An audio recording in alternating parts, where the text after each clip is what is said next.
It's a decision that could change the way the world produces food, and already it's being called Frankenfish. It's set to soon be approved as the first genetically modified animal fit for human consumption. The company behind the fish, Aqua Bounty Technologies, says it's part Atlantic salmon, part ocean pout, with one end result: salmon that grow twice the rate of normal fish, maturing in only 18 months instead of 3 years. But is this introduction of GM fish healthy or very dangerous for us? For more on this, we have Jeffrey Smith, the executive director of the Institute for Responsible Technology. He is also the author of Seeds of Deception. Hey there, Jeffrey. It's always great to see you. Now, my first question to you. I had salmon last night for dinner. If the FDA had approved this fish before I ate it, would I have known it was genetically engineered? It's not clear whether the FDA will require labeling, but if you ask the consumers of the United States, 95% want genetically modified products labeled, whether it's the seeds that are already grown in the fields or the fish that they hope to improve. So unfortunately, the FDA is mandated with promoting the biotechnology industry, so they ignore the desires of 9 out of 10 Americans to promote the interests of a handful of companies.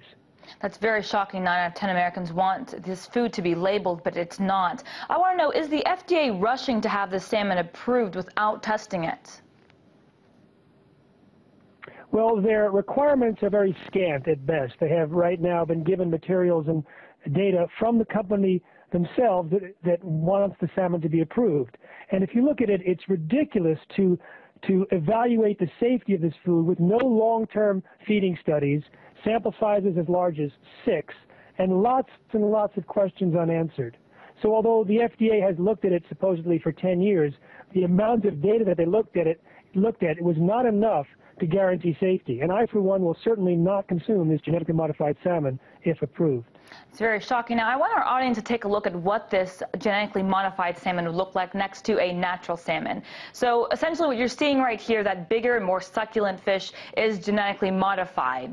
Would you prefer to eat that one or the smaller one? That smaller one is the natural fish. It does not have any preservatives, and it has no genetically modified ingredients inside of it.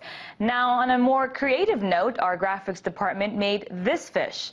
It's sort of chopped up with Frankenfish, if you will, and it looks like real fish in the middle. That's not real. That, of course, is courtesy of our graphics department. Now, what can we expect from this fish, Jeffrey, as far as the way it tastes? Will it have a different taste to it? Will we know that it's obviously genetically modified versus something that's natural?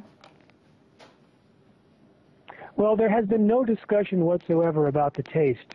I think that the company probably wouldn't have included a salmon that had a different taste.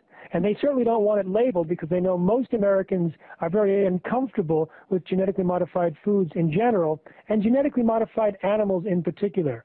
Americans are much more concerned about genetically modifying animals, and yet the biotech industry has plans in the works to genetically modify not only the fish, but mosquitoes and pigs, a whole variety of livestock. They basically want to squeeze the nature out of nature and force these animals to be better for the bottom line. But that doesn't always mean it's better for our health or the environment. And in this case, environmentalists and the healthcare professionals that have looked at it are really outraged at the consideration of this being approved. It's shocking the biotech industry is trying to clone everything to increase our food supply. Now, why is the American food industry moving more towards genetically modified foods, whether it's produce or what you say, animals? Do we have this addiction? Are we asking for this food, or is this the food that we're being given? We're certainly not asking for it. In fact, I would say that part of the food industry is now moving away from it. In 2009, the fastest growing store brand label claim was GMO-free. And this year, it's the 5th fastest health and wellness claim among all types of products. October is non-GMO month, 10-10-10 is non-GMO day, and we in fact predict a tipping point of consumer rejection against GMOs, and Supermarket News, a major trade journal for the food industry, predicted that this year would see an unprecedented upsurge of consumer concern and awareness about GMOs, which ultimately, I think, could force it out of the market. Jeffrey, what can we expect from this food? Can we predict that it will have what kind of health effects on the human population?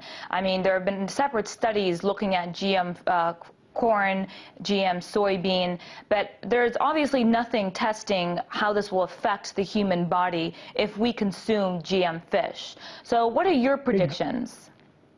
Well, unfortunately, it's kind of a genetic roulette. You make some changes here in a not well understood system, and things can arise years later, generations later, or in ways that you would never predict to look at.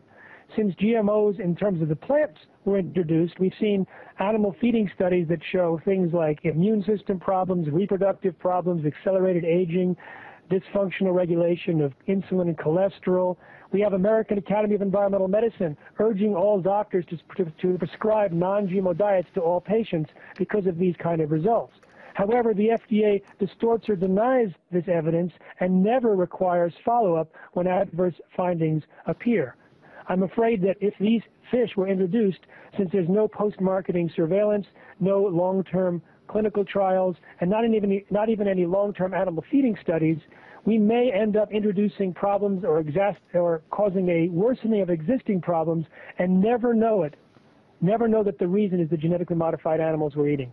That's really incredible that the American people could be treated as a human experiment for this kind of food, but we'll see where it goes and if the FDA does approve this salmon. That was Jeffrey M. Smith. He's the Executive Director of the Institute for Responsible Technology. He's also the author of Seeds of Deception. Always good to have you. Thank you very much. Great to be here.